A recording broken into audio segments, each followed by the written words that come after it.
6 months into my first HMO conversion, I opened my banking app and I was just sat there, staring at how much money had actually gone out. Hundreds of thousands of pounds. To people I didn't even know existed before the project started. And the worst part, we were still months away from seeing a single pound come back. £340,000 out and £0 in. When I started this project, I thought I'd need maybe 5 professionals. A builder, a mortgage broker and a solicitor. A handful of people. The reality, 25. 25 different professionals before my HMO made a single pound. And in this video, I'm going to break down every single one of them. Who they are, what they do, and why you need them. Because if I'd seen this video before I started, it would have changed everything. And I'll also share the rough costs for each professional throughout so you can budget properly. Hi guys, I'm Jim Holland from Dan & Jim Property, which I run with my brother in the northwest of England. And we buy houses and rent them out either as whole properties or by the room. And I've just completed my first HMO conversion, transforming a 3-bed house into a 6-bedroom property, and raised £160,000 in private investor funds to make it happen. Right now, I'm focused on filling my pipeline with 3 to 5 projects over the next 12 months.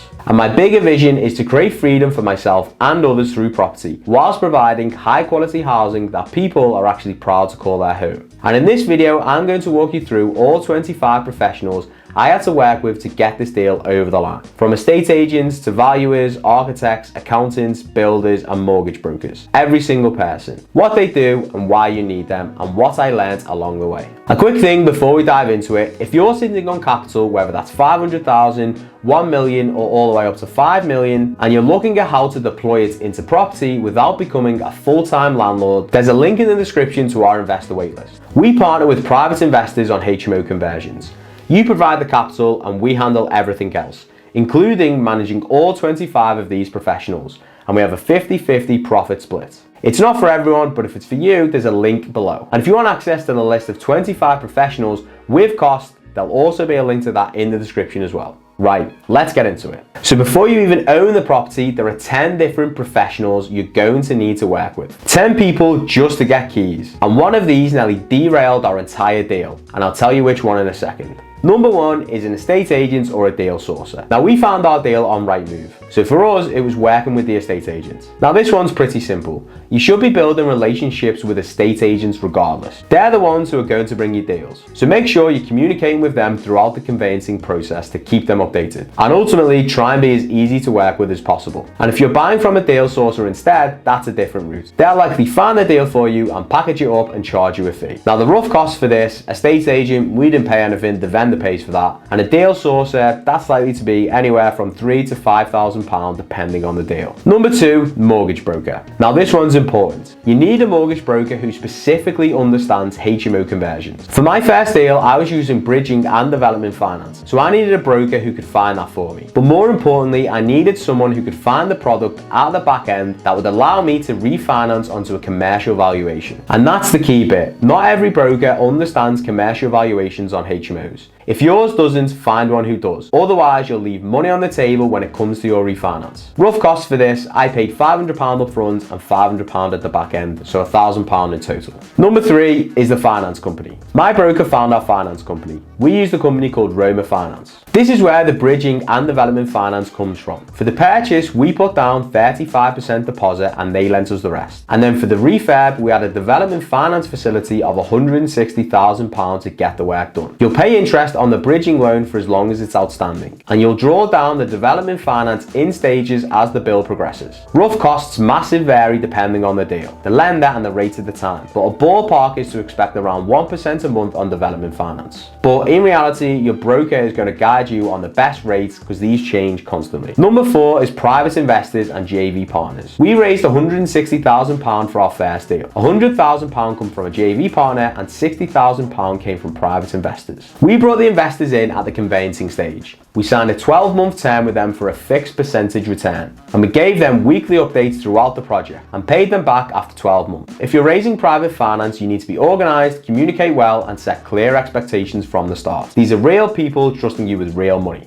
Now rough costs on this is going to depend entirely on the investor and how you structure it, but you might be paying 8 or 10% interest, whatever you agree with the investor. Number 5 is the accountant. If this is your first purchase, you might need to set up a limited company. Now you can do this yourself on company's house for around £20 or £30, but we just paid our accountant to do it for us. He charges around 50 quid. Beyond company setup, your accountant will advise you on structure, tax efficiency, and how to set things up properly from the start. It's better doing this up front because fixing it later is a bit of a nightmare. Now, rough costs, company setup, like I said, is around 50 quid. Ongoing advice and annual accounts will vary depending on accountant and situation, but I'd budget a couple of £100 a year minimum. Number 6 is solicitor. Your solicitor handles all the conveyancing and the legal transfer of the property, the searches and all that stuff. But here's what's important. You need a solicitor who understands the type of deal you're doing. If you're going to be using bridging, development and private investor finance, standard high street solicitor probably won't touch it. They'll either just point blank refuse and say you can't do it or slow everything down. So find a solicitor who's dealt with these structures before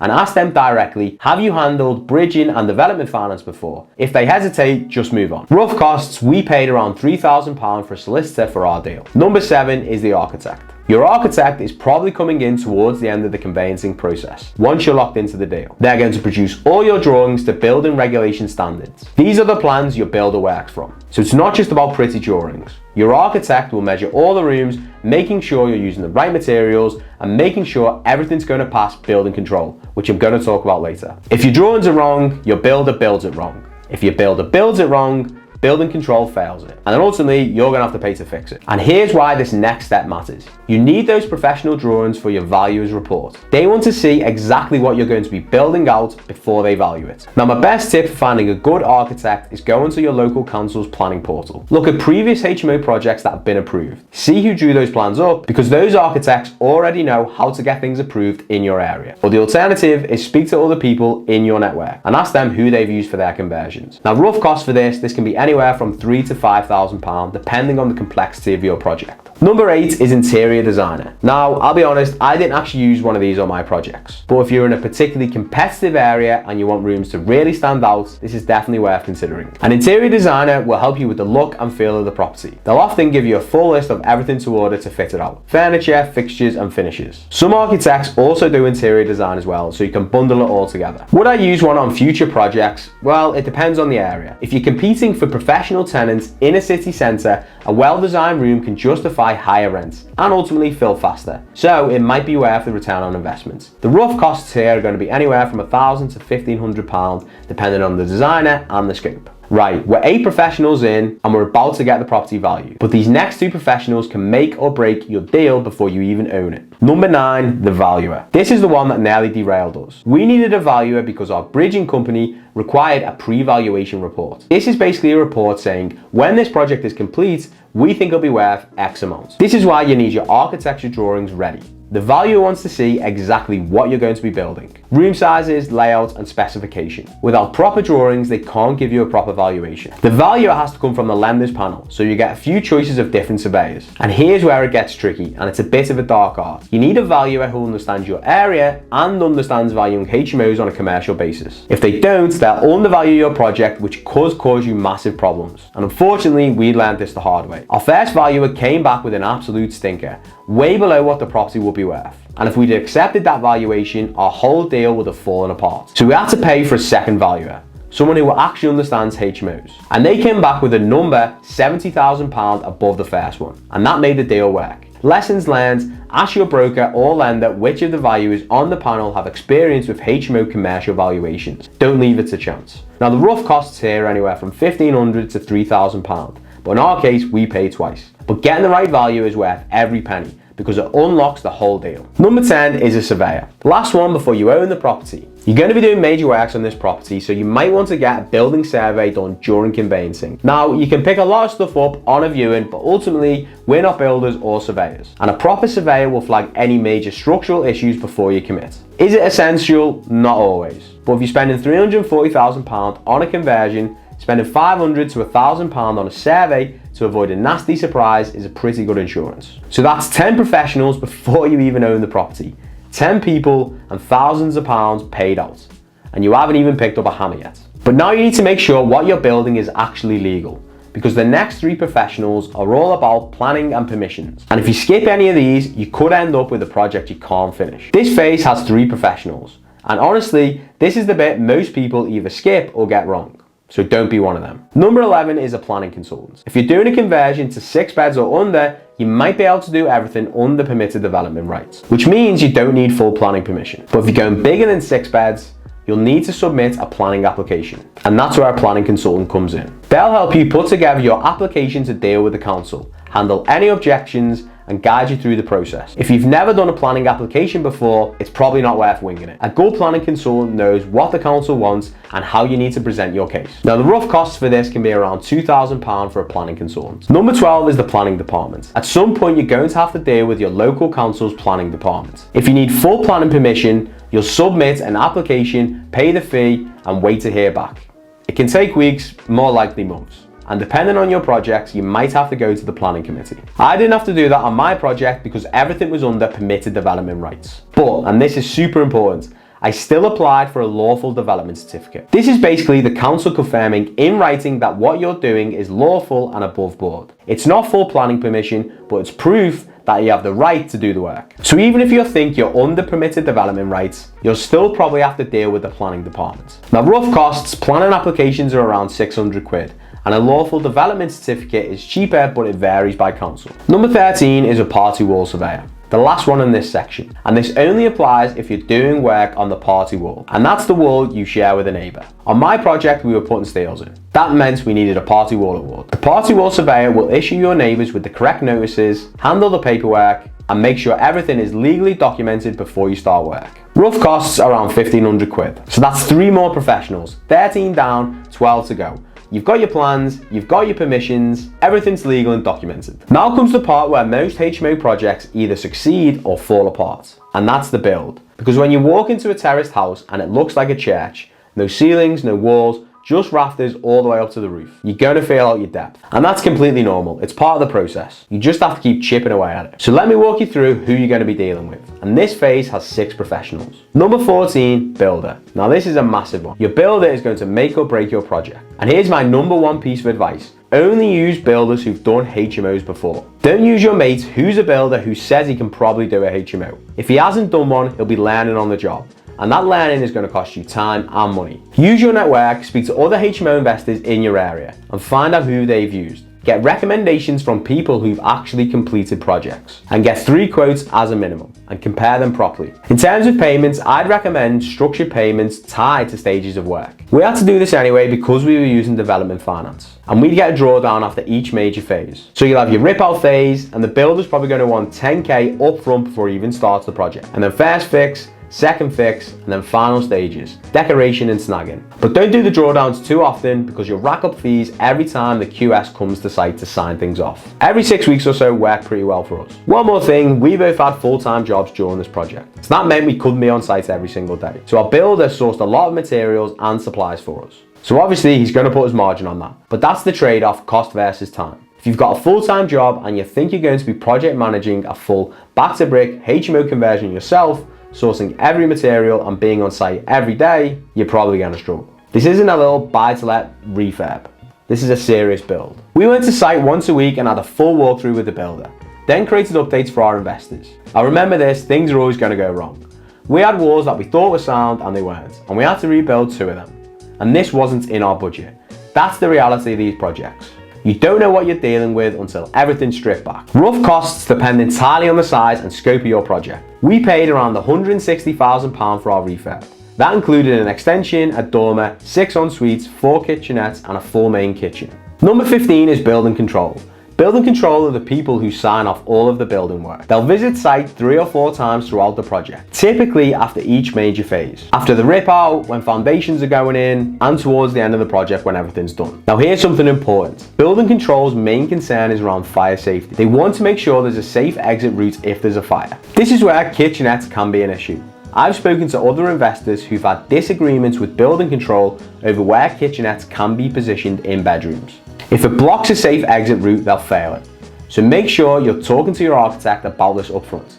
Get it right on the drawing before you build it out. Because if building control comes in and says that kitchenette can't go there after it's already installed, that's going to be an expensive mistake. They're also going to want fire-rated boarding in each of the bedrooms. On my project, they wanted extra boarding in the loft for the dormer. It wasn't a major issue, but it was extra work. But an experienced builder should know all this. The key is send your drawings over early. Get Get as many potential problems flagged up before you start the build. Don't wait for building control to find issues on site. Now there's going to be some delays, that's just the nature of the industry. Sometimes they can't come out on the day you need them to. You just have to manage that day to day. And rough costs, I'd budget around 1,500 quid for building control. So that's 2 professionals managing the build itself. But now comes the one that controls the cash flow. And if you don't manage this properly, your whole project can grind to a halt. Number 16, the quantity surveyor. The QS works for the development finance company, but ultimately you still pay for them. And here's how it works. At the start of the project, you send the QS your schedule of works. This is basically a breakdown of everything that needs doing and how much each stage costs. When you want to draw down money from your development finance facility, you'll call the QS. He'll then come to site, inspect the work and sign it off. And then the money gets released. So you're not getting £160,000 upfront. You get it in stages as the work progresses. Now here's the thing you need to understand. This takes time. You need about a 2-week runway before each payment. You need to contact the QS, check their schedule, get them to site, get their reports, get all the paperwork signed and back to the finance company. Now this process can take a few days. There were a couple of Friday afternoons where I was making last minute phone calls, trying to get payments over the line before the weekend. Because if the money doesn't land, your builder doesn't get paid. And if your builder doesn't get paid, work stops. Everyone's in the same boat here. It's not in anyone's interest for the builder to have cash flow problems. So this is definitely something you need to stay on top of. Lots of communication. Know when payments are due and start drawdown processes early. One tip, we slightly over requested on each drawdown. We paid the builder £10,000 up front to get the project started, and that came out of our own pocket. So on each drawdown, we added an extra £2,500 to claw back gradually rather than waiting until the end of the project to recover it all at once. I'd also recommend using a builder who's worked with development finance before. If they haven't, they might not understand why payments take time. They might get frustrated, and that tension could cause problems. Rough costs around £200 per visit, but it depends on the QS. We had around 5 visits, so it was maybe £1,000. Number 17 is the electrician. Now, depending on how you've structured your build, the electrician might be managed by your builder, or you might have to deal with them directly. We did an all-in-one with our builder, so the electrical works included in the overall cost of the build. Full rewire, fire alarms, the whole lot. But even with that setup, you'll still have to have direct conversations with the electrician. Where the light fittings go, what's the spec on sockets, and where a smoke detector is going to be positioned. And at the end of your project, you'll need your electrical installation condition report. You need this before you can apply for your HMO license. So make sure your electrician is aligned on that from the start. Ours was included in the 160k build cost. If you're doing it separate, it's really going to depend on your quality and your scope you need from your electrician. Number 18 is your gas engineer. Same situation as the electrician. Ours was managed through the builder as part of the overall project. We put a completely new central heating system in, and this was all included in the build cost. And at the end, you're going to need a gas safety certificate again to apply for your HMO license. So it seems obvious, but make sure whoever's doing your gas work is gas safe registered. That's a non-negotiable. Rough costs, if separate, it might be 15 to 25 grand. Ours was all included. Number 19 is the gas board. Now this one catches people out. We had a gas meter in the front room of our property. That room was becoming a bedroom, and you can't have a gas meter in a bedroom. So we had to get this meter moved from the inside wall to outside of the property. That meant calling our gas board. Ours was Cadence, and arranging for them to come out and get this meter moved. But here's the thing, gas boards aren't fast. Depending on availability, this can take weeks, if not months to arrange. You don't want your builders sitting around waiting for the gas board to show up. Now being honest, we probably could have booked ours in earlier. Big lesson learned. So get this sorted at the start of your project, not halfway through. Rough costs around 800 quid, but it varies on the gas board. So that's 6 professionals in the build phase. 19 down, 6 to go. Your property's built out and it looks like a HMO, but you're not finished yet. Because now you need to prove to the council that your property is safe and legal. And until you do that, you can't let a single room out. And this is where compliance comes in. 19 people, and we've still got compliance, refinancing and tenanting to go. Our JV partner on this deal, they didn't have to deal with a single one of these people. They invested the capital, we set up the limited company together, and we handled everything. Every professional, every phase, and every problem. And now they're seeing amazing returns with a 50-50 split. That's exactly why I have an investor waitlist. If you're sitting on capital, whether that's 500,000, 1 million, or up to 5 million, and you're thinking, I want the returns from HMOs, but I don't want to manage 25 different professionals. That's exactly what we do. You provide the capital, and we handle everything we've spoken about in this video. Every relationship, every phase, every headache. And there's a 50-50 profit split. Links in the description if that's you.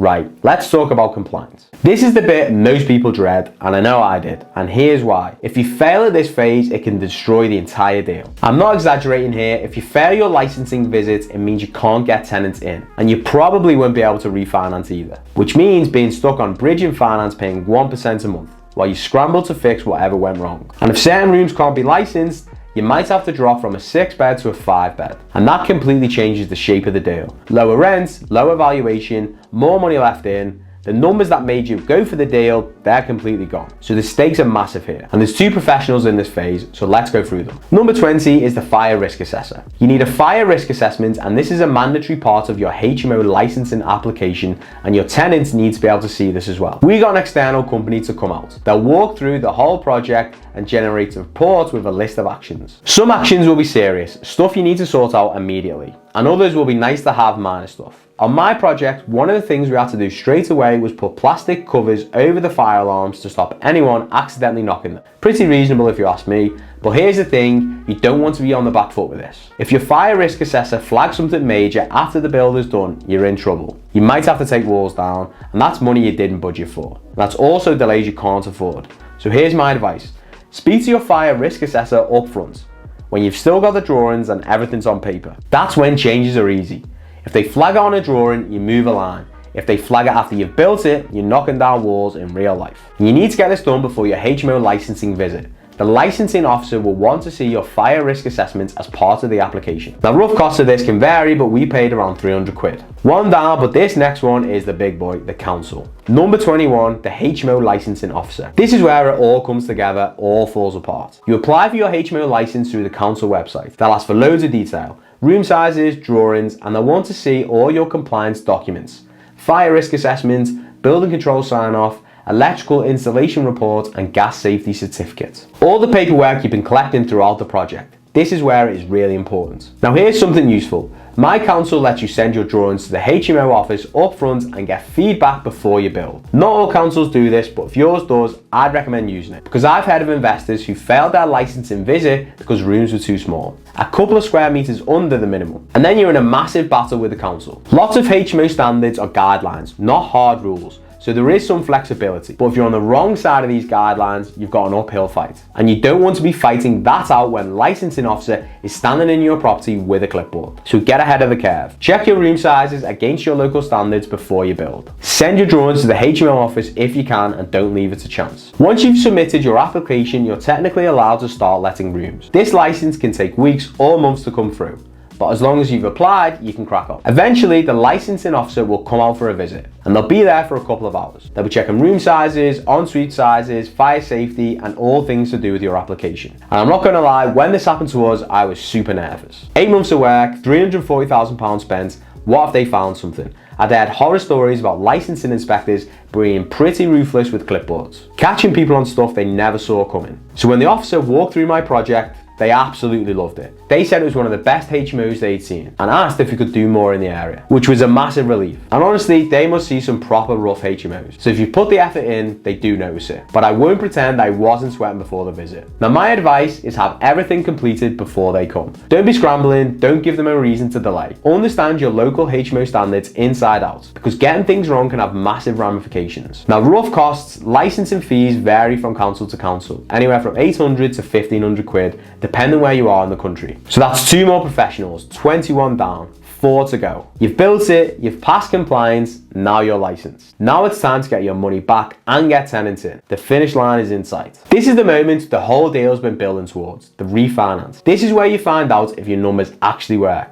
And I'm not gonna lie, like everything, this is pretty nerve-wracking as well. Because you can do everything right, find the deal, manage the build, pass licensing, but if the valuation comes back lower, your whole deal changes. You leave more money in, which means your returns drop, and the numbers that made the deal worth doing, well, they might not stock up anymore. 2 professionals in this phase, and let's go through them. Number 22 is the valuer. Remember the valuer at the start of the project, the one who nearly killed our deal with a stinker valuation. Well, this time we weren't leaving anything to chance. Ideally, you want to use the same valuation firm and the same valuer, if possible, as the same as the start, because they will know what the property looked like before. So that context is great. They'll come round to see the property when it's finished, meet you on site, take measurements, and walk through every room. And here's my advice, prepare a detailed report for them. Put together a document showing all the work you've done, including comparable evidence, what similar HMOs in the area are valued at, and what rents they're achieving. Make your case for why you deserve a certain valuation. Valuers generally like this. It makes their job a little easier and shows you know what you're doing. But here's the real tip, and this is the thing that made the biggest difference for us. We had 3 of the 6 rooms already let with signed ASTs before the valuer came round. What valuers are looking for is rental evidence. Usually they use comparables, what they think you could rent the rooms based on what similar properties get. But if you can show them actual rental evidence with signed tenancy agreements with real tenants paying real money, that's much harder to argue with. It's not, we think this room can get 650, it's, we are getting 650 for this room. Here's the proof. That changes the whole conversation. Once the valuer has visited, you wait. And this is a nervous couple of weeks. The report typically takes 2 to 3 weeks to come back.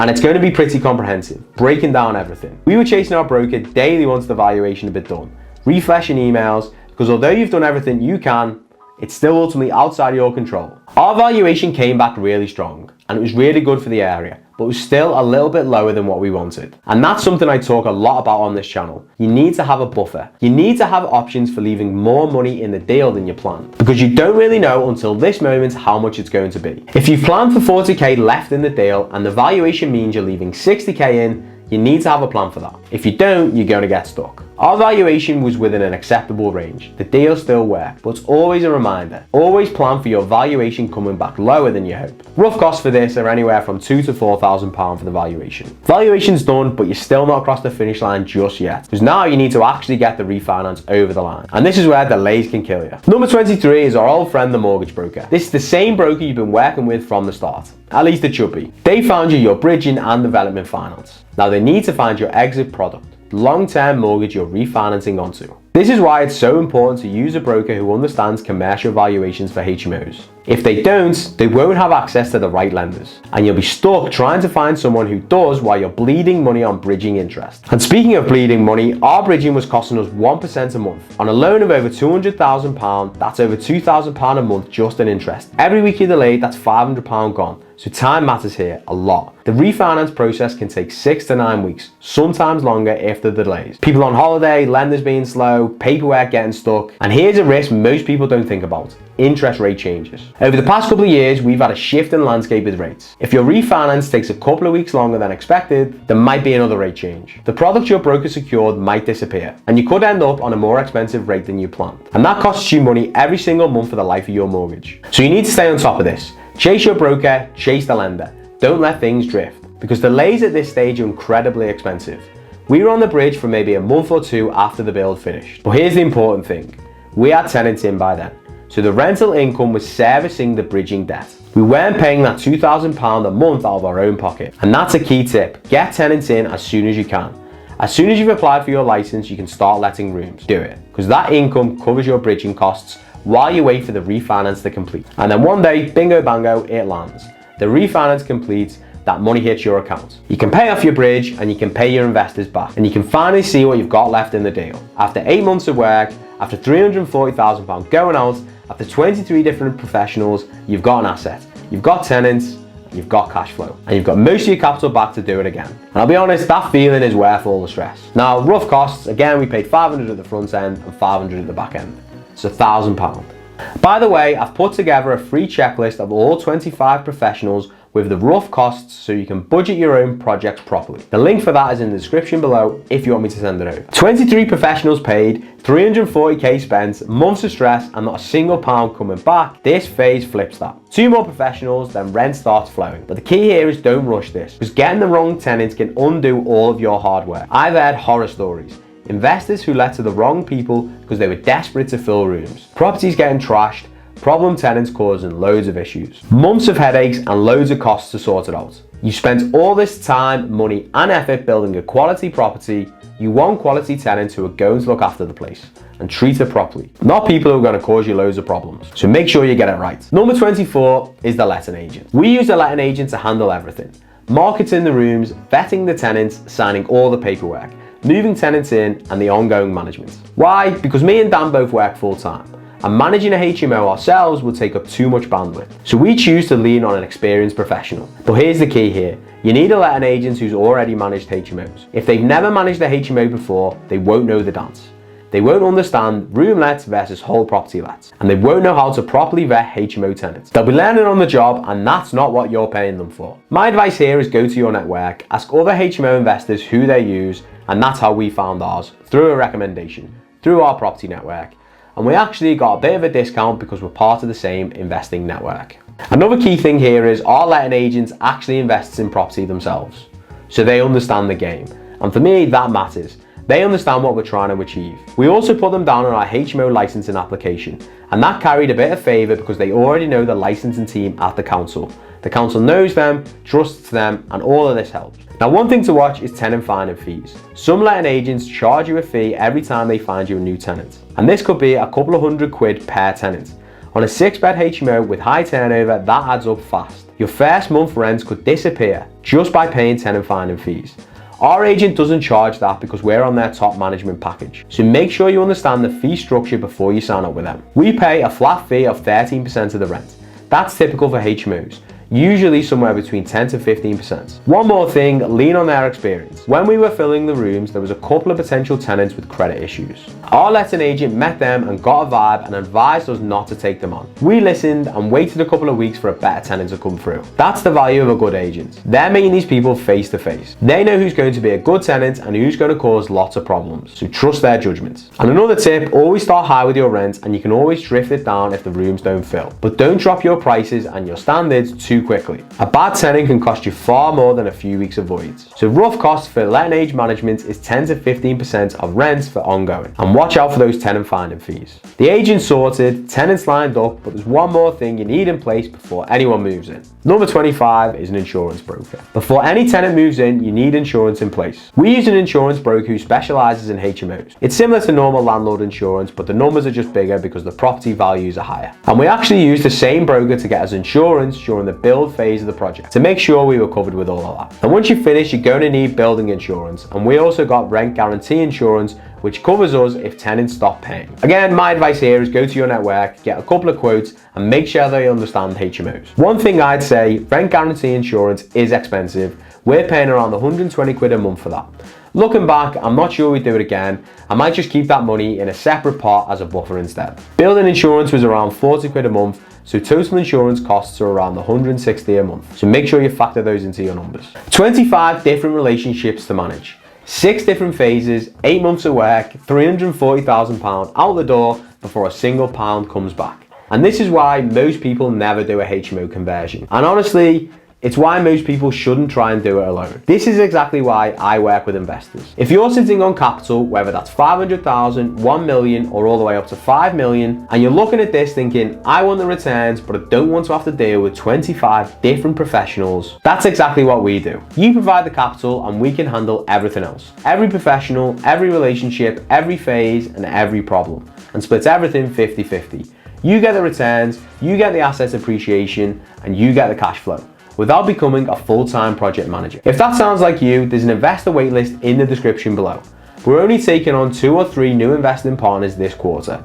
So if you're serious about deploying capital in HMOs without managing 25 different professionals yourself, fill it in and let's have a conversation. The link's below. So there you have it. 25 professionals before my HMO made a single pound. If you're thinking about doing a HMO conversion, I hope this video has opened your eyes to what's actually involved. It's not impossible, but it's not simple either. And the more you understand that upfront, the better prepared you'll be. So if you're on the list of 25 people, make sure you click the link and I'll send it across. Now in this video, I've shown you who you need to work with, but I didn't explain how you actually get your money back at the end of the deal. That's a strategy called capital recycling. It's how we turned a £134,000 house into a £400,000 asset and only left 40k of our own money in the deal. Commercial valuations change everything, and most investors have no idea they exist. So if you want to understand exactly how that works, click on this video on screen now and I'll break down the exact numbers, and I'll see you guys in the next one.